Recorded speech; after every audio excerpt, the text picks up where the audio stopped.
Assessing associated conditions is an essential part of the differential diagnosis process and involves considering other medical conditions or factors that may be linked to the primary condition being investigated. Here's how healthcare professionals typically approach this aspect. Medical history. Gathering a comprehensive medical history can reveal any pre-existing conditions or factors that may be relevant to the current symptoms.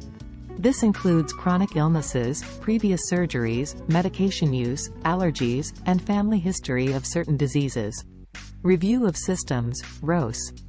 This involves systematically asking the patient about symptoms in various body systems, even those seemingly unrelated to the primary complaint. For example, a patient presenting with joint pain might also be asked about symptoms related to fatigue, skin rashes, or gastrointestinal issues. Physical examination.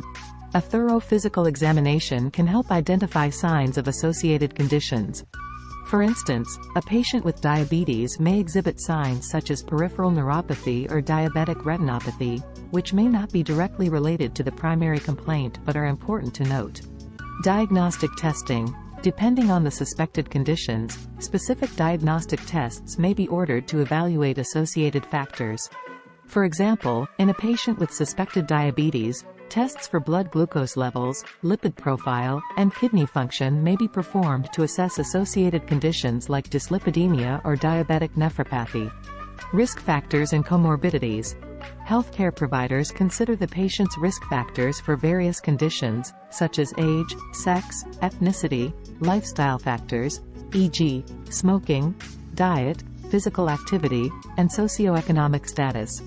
Certain conditions may commonly coexist due to shared risk factors or biological mechanisms. Multidisciplinary approach. Collaboration with other healthcare professionals, such as specialists or allied health professionals, may be necessary to thoroughly evaluate associated conditions. For example, a patient with a primary cardiac condition may also need input from a nephrologist for managing associated kidney disease. Longitudinal monitoring. Some associated conditions may not be immediately apparent but can develop over time.